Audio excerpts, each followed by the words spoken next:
Olá, jovens, tudo bem com vocês? A paz do nosso Senhor e Salvador Jesus Cristo. Graças a Deus por mais uma oportunidade que o Senhor nos tem concedido. Estamos com a nossa lição 7ª e com certeza vai ser uma bênção. É Deus que dá o crescimento e de fato é Deus que dá o crescimento. O crescimento está com o Senhor. O nosso dever é pregar a palavra, ensinar a palavra, implantar a palavra nos corações.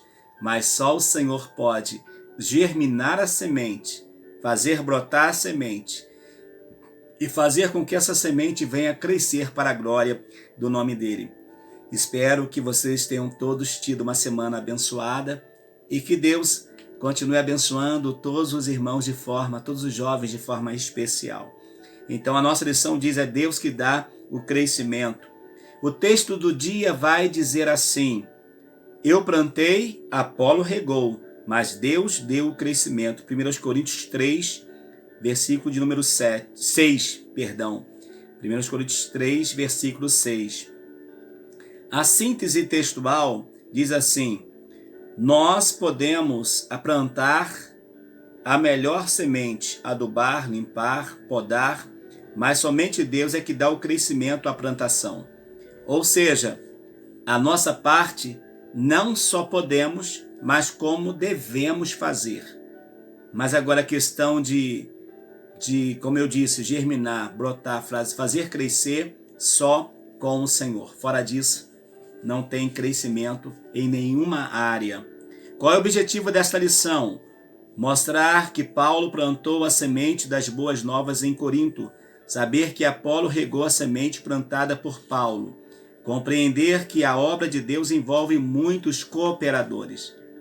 Não é somente um ou outro que são cooperadores do reino, mas é muita gente envolvida nesta grande obra. Então vamos entender que na vida cristã plantamos, regamos, mas só Deus pode dar o verdadeiro crescimento. O nosso texto bíblico está em 1 Coríntios capítulo 3, versículos de 6 a 9. Diz assim: eu plantei, Apolo regou, mas Deus deu o crescimento. Pelo que nem o que planta e alguma coisa, nem o que rega, mas Deus que dá o crescimento. Ora, o que planta e o que rega são um, mas cada um receberá o seu galardão segundo o seu trabalho. Porque nós somos cooperadores de Deus, vós sois lavoura de Deus e edifício de Deus. Então, queridos, cada um de nós podemos fazer a nossa parte. E cada um que faz a sua parte vai acontecer o quê? Vai ganhar o galardão. Cada um que faz a estar trabalhando para o Senhor vai ganhar o seu galardão. Não vai ser em vão aquilo que ele está produzindo para o Senhor. Deus tem bênçãos para todos que estão trabalhando, desde o menor até aquele que se julga maior. Deus tem galardão para todos, no nome de Jesus. A introdução vai dizer assim: nesta lição veremos que Paulo usa uma ilustração a respeito de uma plantação para falar das suas contribuições e as de Apolo para com a igreja de Corinto. O apóstolo afirma que foi ele que plantou a semente das boas novas nos corações dos coríntios. Ele foi o pioneiro, Apolo seu sucessor, regou a plantação e ajudou os coríntios a se tornarem mais fortes na fé. No entanto, ele deixa claro que o crescimento é somente Deus que pode dar. Um pode plantar, o outro pode regar. Mas se Deus não estiver com a mão fazendo prosperar aquela plantação, fazendo prosperar aquela igreja, fazendo prosperar aquela congregação, fazendo prosperar aquele culto no lar, aquela visita, aquele trabalho de visitação, nada vai acontecer. Vai ser até bonito, iremos olhar, iremos ver uma grande movimentação de gente lançando semente, mas de modo improdutivo. Porque por mais que alguém esteja fazendo tudo isso, uma grande movimentação de plantar, Mas se o pai não deu o crescimento, não vai adiantar nada. Vai ser esforços sem nenhum fruto colhido. Por isso que é necessário que Deus esteja estendendo as suas mãos. Paulo plantou a semente das boas novas em Corinto. Paulo foi o pioneiro na igreja de Corinto. Na alegoria da plantação, o apóstolo afirma que foi ele o responsável por plantar o evangelho. Provavelmente, enquanto escrevia, ele recordava de sua segunda viagem missionária. Durante essa viagem, ele fundou as igrejas da Galácia, de Filipos, de Tessalônica e de Corinto. Então, Paulo, ele teve o prazer de ser o fundador da igreja de Corinto. Por quê? Ele era um homem de uma cultura elevada e ali precisava de alguém que tivesse uma cultura ao nível daquela metrópole, para que pudesse conseguir atingir aquelas pessoas. Então era fundamental, foi fundamental o trabalho dele. Paulo então ele vai anunciar o evangelho por 1 ano e meio naquele lugar, naquela cidade. E aquela cidade, embora que politicamente ela havia perdido a sua influência, mas ainda continuava sendo uma grande metrópole, com uma grande influência, não política, mas pelos seus costumes, por aquilo que ela apresentava de sabedoria, de arquitetura, de ciência, de conhecimento, de idolatria. Tudo isso ali era muito importante para Corinto. Então Paulo ali, ele vai entender a importância daquela cidade. E ali ele vai crescer pregando o evangelho naquela cidade, com desafios, sim. Paulo teve muitos desafios naquela cidade, porque os judeus que ali habitavam não acreditavam, eles não acreditavam na autoridade do apóstolo Paulo. Eles não acreditavam na mudança do apóstolo Paulo. Então, e também, eles queriam que aqueles que se convertessem não fossem gentios, como continuassem gentios, mas tivessem que ser judaizantes, tinham que ser como eram os judeus. Inclusive observando a questão da circuncisão, que vamos falar sobre isso em lições mais à frente. Então, querido, foi muito difícil para Paulo conseguir ali pregar o evangelho, mas Deus abriu a porta e ali, depois de uma séria perseguição dos judeus, ele vai começar a pregar na casa de Justo, e a partir de então a igreja começa a ter um vulto maior naquela cidade.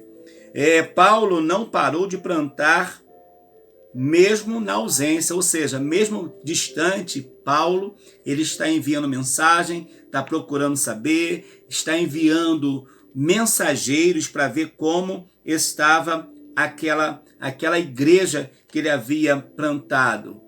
Se fosse hoje, Paulo estaria sempre falando com o pastor daquela igreja via WhatsApp, via Skype, enfim, estaria sempre entrando em contato, Messenger, falando com aquele pastor para ver como estava, né? Bem diferente naquela época, mas se fosse hoje, ele estaria fazendo isso, né?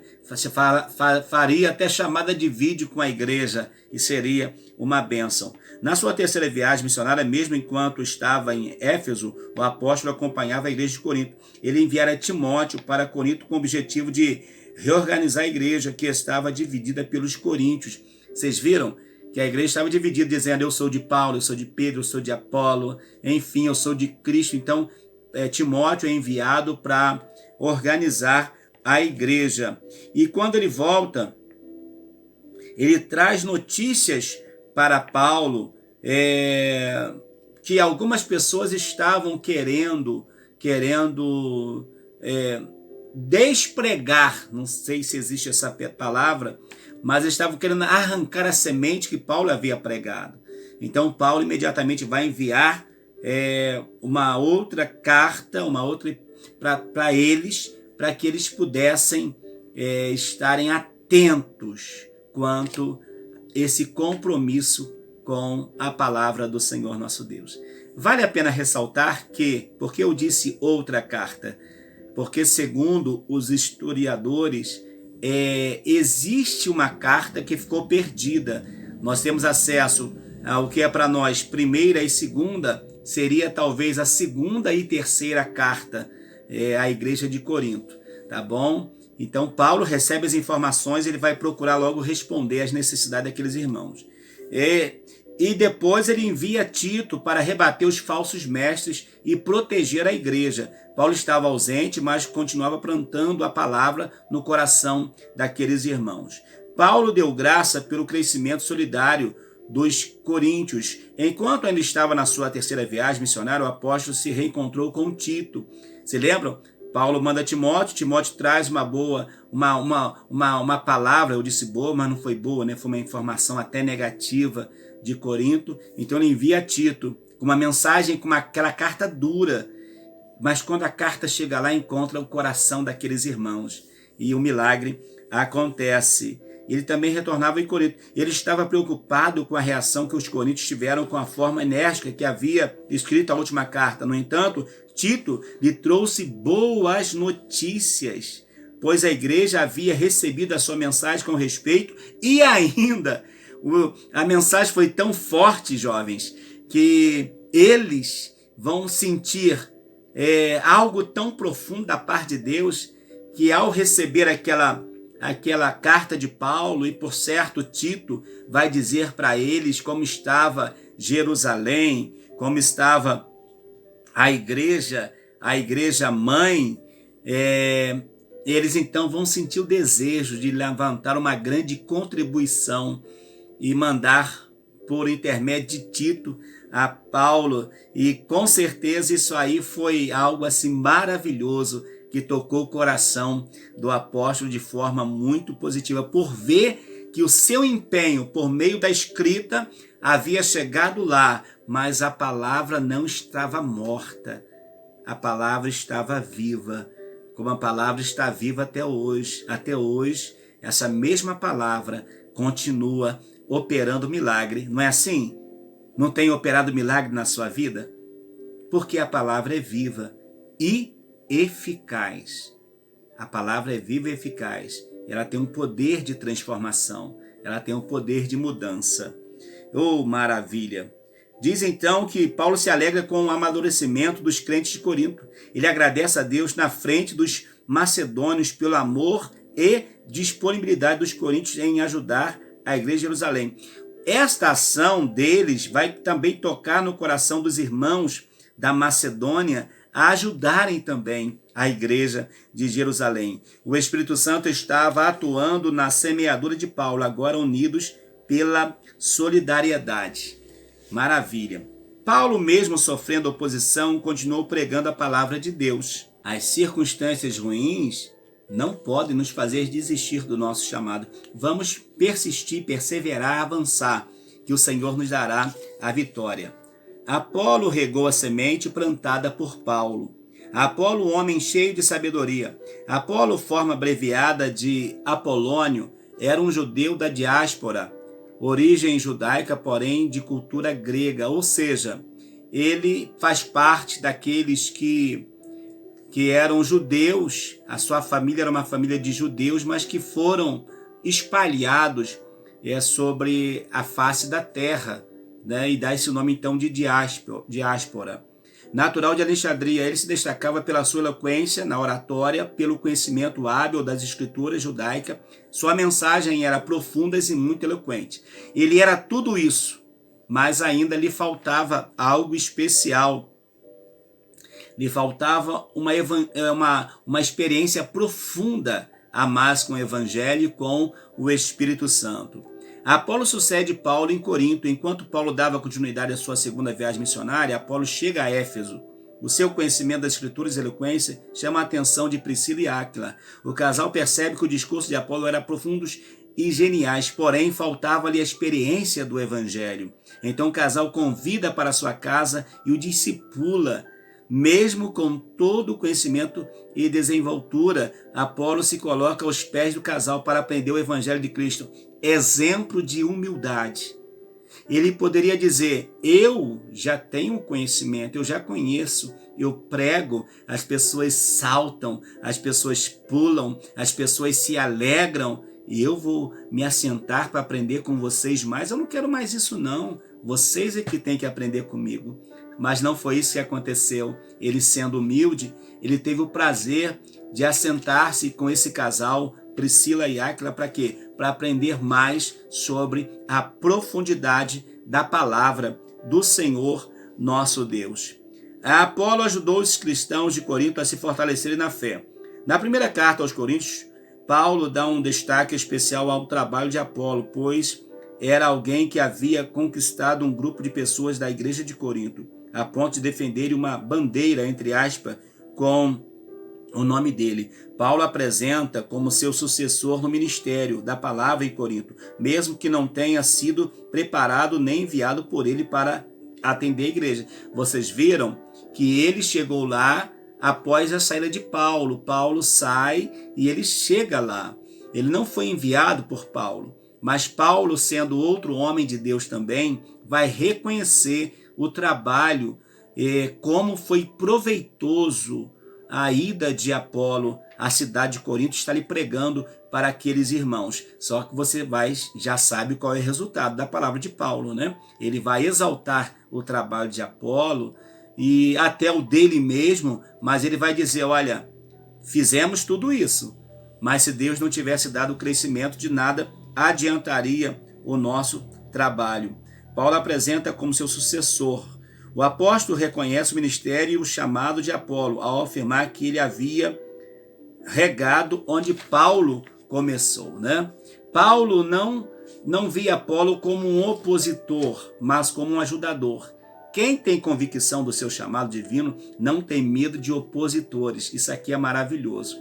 Tem muita gente que tem medo quando alguém se levanta com uma sabedoria, pregando, ensinando. Alguém fica preocupado, vai tomar o meu lugar. Queridos, ninguém toma o lugar do outro. Para alguém chegar a assumir o lugar do outro, só se esse não estiver produzindo mais. Só se ele abrir mão da sua posição. Fora disso, ninguém toma lugar do outro. Porque Deus não trabalha assim. Deus não tira um para colocar outro só simplesmente para trocar de lugar, trocar de posição. Não, amados. O que Deus te deu é seu. E o que Deus me deu é meu. O que Deus deu para outro que está trabalhando contigo é coisa dele, para a pessoa. Então não podemos ter isso, ter esse medo. O fulano está pregando mais do que eu. Amém, glórias a Deus por isso. Está contribuindo para o avanço do reino do Senhor, nosso Deus, na terra. E isso é maravilhoso. A obra de Deus envolve muitos cooperadores. A obra de Deus é feita por cooperadores. Os coríntios estavam brigando por seus líderes preferidos e tal atitude demonstrava imaturidade espiritual e carnalidade. Toda organização precisa de líderes, porém existem liderados que nunca crescem, são sempre meninos. Paulo sempre apontava para a cruz de Cristo e ensinava os irmãos a buscarem o crescimento em Jesus. Paulo vai observar que aqueles irmãos ali apontavam Apolo, apontavam ele mesmo, Pedro e Jesus. Por quê? Eram meninos, ainda não haviam crescido espiritualmente. Por isso eles tinham esses comportamentos negativos. Comportamentos esses que traziam prejuízos ao corpo da igreja, ao corpo do nosso Senhor e Salvador Jesus Cristo. O apóstolo coloca na mesma posição de Apolo, cooperador de Deus. Ele e Apolo não tinham nenhum partido ou compactuava com a divisão. A preocupação deles era com o reino de Deus. Para eles, os valores fundamentais do cristianismo eram a doutrina, a fé e não os pregadores. O importante para eles, para Paulo, era anunciar a Jesus e a este crucificado. Não anunciar o seu testemunho pessoal, ou não anunciar o testemunho de Apolo, ou de Pedro, de qualquer pessoa que seja, mas era anunciar a poderosa palavra do Evangelho, Palavra esta viva, palavra esta poderosa. O apóstolo defende que tanto ele quanto Apolo são apenas instrumentos de Deus na vida dos membros da igreja, assim como os demais cooperadores, voluntários e comprometidos que também atuavam na obra do Senhor. E isso pode ser aplicado na nossa vida hoje. Hoje, somos muitos irmãos, muitos pastores, muitos evangelistas, muitos presbíteros, diáconos, líderes de departamento, professores da escola bíblica dominical, líder de jovem, de adolescente, irmãs do círculo de oração, enfim, é muita gente trabalhando, mas tudo deve ser visto trabalhando para um bem comum. E qual é o bem comum? O reino do Senhor, nosso Deus. Os cooperadores plantam e regam, mas somente Deus dá o crescimento. Paulo e Apolo reconhecem que sem o Senhor não poderiam haver crescimento natural e saudável. O lavrador pode preparar a terra, lançar a melhor semente, adubar e limpar, mas somente Deus pode fazer chover e germinar a semente. Por isso, Paulo adverte aos coríntios que os méritos devem ser atribuídos a quem tem esse poder, Deus, e não aos lavradores. Deus é que tem esse poder de fazer crescer segundo a sua boa vontade. E não aquele que está lançando a semente. Aquele que planta, primeiro que ele não sabe qual semente que vai germinar, mas o dono da semente sabe. O Senhor sabe qual que vai germinar. E a mensagem do Evangelho não é diferente. Deus sabe em qual coração, em qual vida a semente vai cair, vai germinar, brotar e crescer e produzir frutos. Deus é conhecedor de tudo isso. Por isso que é importante colocarmos Deus sempre em primeiro lugar.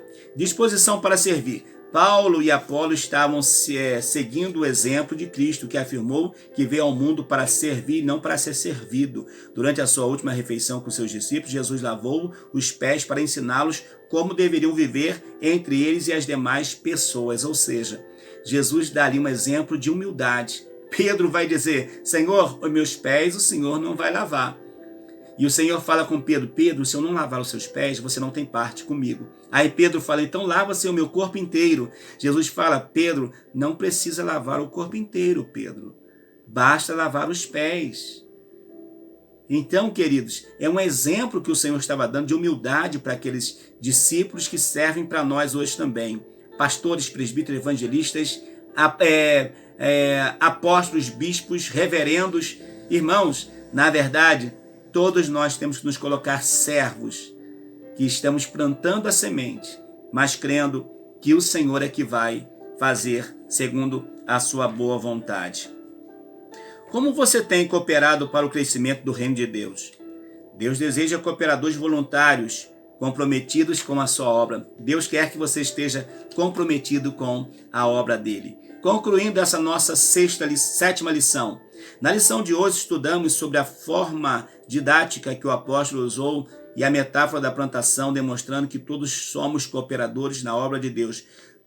Podemos ter habilidade para arar, plantar, regar, podar, entre outras atividades na lavoura de Deus, mas somente é Ele o que dá o crescimento necessário. Por isso, o Todo-Poderoso deve ser louvado e adorado em todas as esferas de nossa vida, e jamais o homem.